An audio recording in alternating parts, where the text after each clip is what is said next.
Can you really launch a product or a business without the dreaded puppet-stringed venture capital attached to it? Well, I got 7 ways to do that, and I'm going to be talking about them next.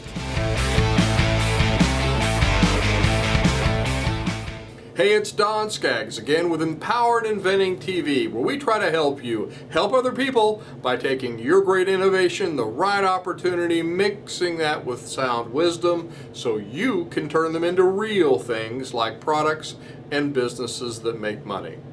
Now today, I want to talk to you about how 7 different product or business hacks that don't require venture capital. Because I'll have a lot of inventors or entrepreneurs that'll think they've got this mindset that, well, Don, unless I could raise $100,000, or unless I could raise $1 million, or unless I could raise all this money, there's no way I could do this. And then they decide not to because they can't raise the money.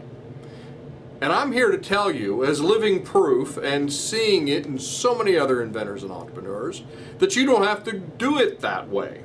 I didn't do it that way. And I'm going to talk to you about 7 different hacks that I've used, that I've seen other people use, that I know really do work. Now, the first one of these is called COTS. That's spelled C-O-T-S. It's I think it started out as a military acronym, and it stands for Components Off the Shelf, COTS. It was actually adopted by entrepreneurs, and I think in a really, really smart way, because, you know, people have developed products out there that you can combine and capitalize on. I've done that myself. I've seen so many other people do this. I love this hack, and I think more inventor entrepreneurs need to capitalize on this. They need to take advantage of it. You don't have to reinvent the wheel. Well, Don, you see, we wanted to do this right here, and we just got to do this a certain way, and so we're going to build this from scratch. While right down the street on the internet, you've got somebody that's already doing that, but they've got a completely different application, some completely different industry, a different purpose, different everything for it. And you take that and you adapt that for yourself, and guess what? You've saved yourself hundreds of thousands of development dollars, most likely. So don't reinvent the wheel. There's millions of other wheels out there, and you just need to look for them and find them, and put those wheels together in a very, very unique and innovative way. So number 2 is the power of the PPA, the provisional patent application. And I can't believe there's still a lot of inventors and entrepreneurs out there that just aren't aware of this very important strategy, this very, very great strategy to use to really protect yourself in a real smart, strategically smart way, without wasting. Because you don't need to waste all your money on a full-blown patent right out of the gate. That's why they created the PPA, the provisional patent application. Its purpose is to test the market. Now here's the caveat to it. When you drop that PPA, when you file for that PPA, and they're not hard to do, we have a lot of inventors that do them, there's a lot of great programs where you can do them, you can have an attorney write them, it should be a whole lot cheaper, even if you have somebody write one, but a lot of us, once we do it a time or two, we kind of wonder what all the fuss was about. And we have strategies for doing that with and without attorneys as well. But what my point here is this, and that's that you drop that PPA, and then what it does is give you 1 year to find out and answer one question: will this product sell? Do I have a market? Is this something that is worth spending a whole lot more money on a full-blown patent? And that's why you do that. Now here's the other caveat to that caveat, and that's the fact that it will be the fastest 12 months of your life, and you need to be prepared to hit the ground running the minute you drop that PPA. You need to be able to get out there and okay, now I'm ready to I can put patent pending on it. When you drop PPA, you can put patent pending on it, and you need to plaster it on everything. But it gives you that ability to get out there and answer that one question. But you need to be prepared to answer that question to its fullest extent. You need to leverage those 12 months the best you can, because at the end of those 12 months, and you wouldn't believe the number of inventors that'll come to me, oh Don, I just squandered the last 12 months on this PPA, and now what do I do? So don't do that, okay? Be prepared. Again, we teach ways to do that. But number 3 is the Franken type. And you hear me talk about this a lot. I really want to see this wind up in the dictionary. And everybody talks about prototypes, right? Oh, I've got to build a prototype. I want to go to this place, and they're just, all I have to do is spend, $5,000, $10,000. They're going to build me a prototype. No. You need to think of it you need to split them in two and think of 2 different things. You have Franken type and a demo type. The Franken type is where you've snuck out to the graveyard of broken products and spare parts. You've used glue sticks and duct tape, and the end result is a prototype that's so ugly that only an inventor could love it.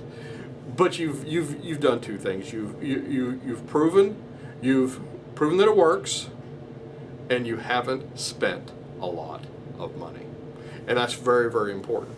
The Franken type, you'll spend a fraction of your development costs if you do it right on using the Franken type method. The demo type will come later, and that's where you're proving it to other people. But it will be a lot cheaper because of the Franken type. The Franken type will be your teacher, and it will say, "Ooh, whoa, we'd have spent a whole lot of money going down that wrong thing if we had spent just a little money and figured this out with the Franken type first." So, the Franken type is very important, and cuts your costs significantly. Number 4, the power of negotiation. Now, this is, and by the way, this is from any position. It doesn't matter if you are negotiating for components or products or business deals or to a customer. What you're negotiating, you have this power to negotiate. You really do. And don't think, and this is the mindset you have to drop to be able to do this. Don't think that, oh, it's this Mr. Big I'll be talking to, and I'm just this little person. And no, just forget that. It's you pick up the phone, you start writing the email, you get on social media, and you go. And guess what? They put their pants on one leg at a time, just like you do. And that's the mindset you have to have. Now, be polite, be professional, have your optics right, all those things, yes, and we teach those. But get all that right, and actually I'm going to be talking about that in a minute, but get all that right, and be good to people, be good to everybody, because everybody's having a tough time with something somewhere, and again, it doesn't matter how, what state in life they are, or if they have this high position or not. But you'd be amazed. I have picked up the phone and talked to presidents and vice presidents of companies, large companies before, and guess what? I got to talk to them. Why? Because I wasn't afraid to try to talk to them. Now, did it work every time? Of course not. But I wasn't afraid to, and that really moved the needle for me. So don't think that you can't talk to other people just because they're in some other place or state. And I know people are hard to get hold of, especially now. You can't just pick up the phone. It's not the 20th century anymore. But there are ways to do that. So leading into that, number 5 is leveling the playing field with social media. And this is kind of part and parcel, dovetails with number 4 exactly.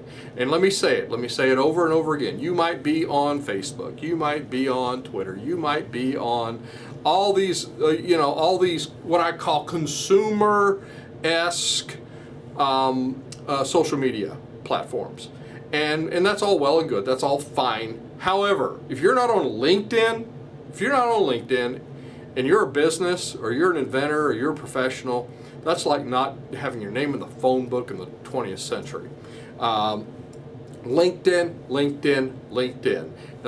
You have to use LinkedIn. It is the place to connect, especially if it's B2B or if it's some type of B2B play. Could be you're dealing with other companies.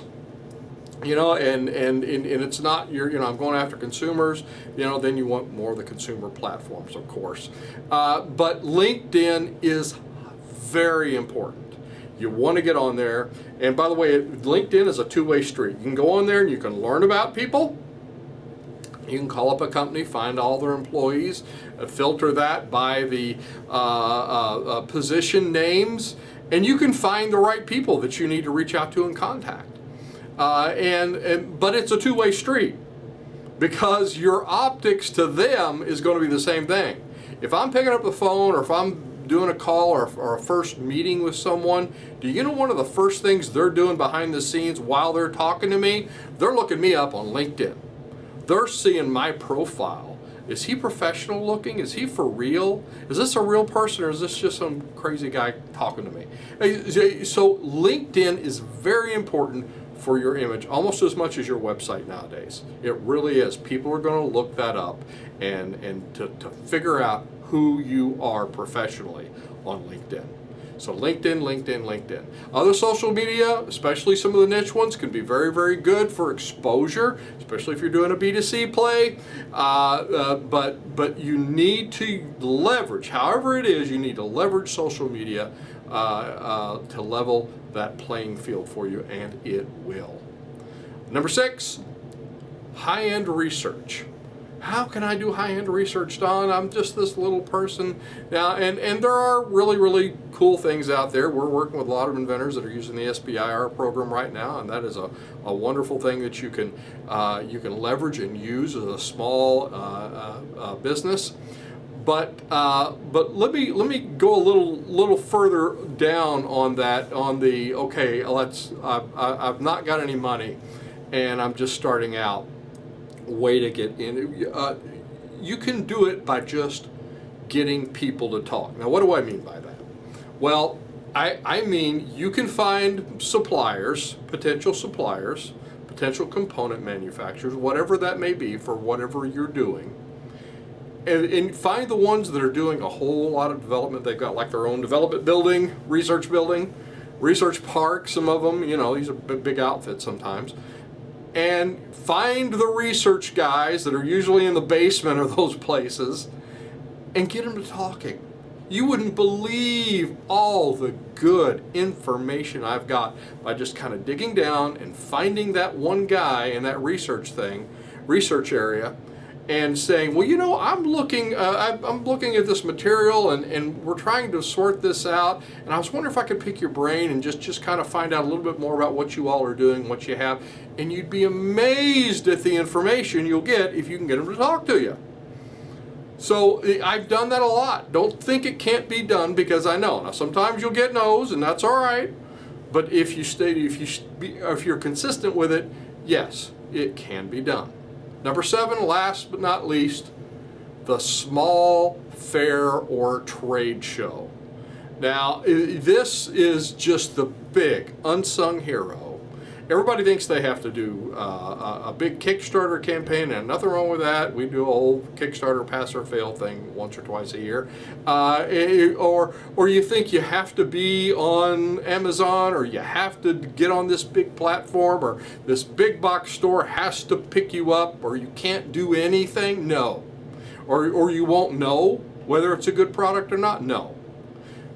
Actually, the big as seen on TV companies, this is where I kind of got a clue for this.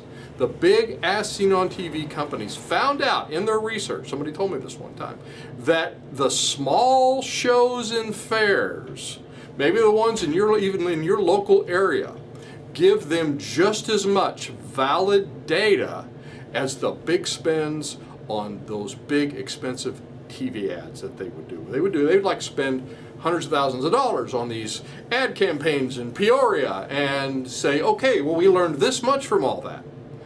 What we found out is that they got just as much data from taking it to a small local show. So definitely use that. And this is a big game changer for small bootstrapping inventors and entrepreneurs.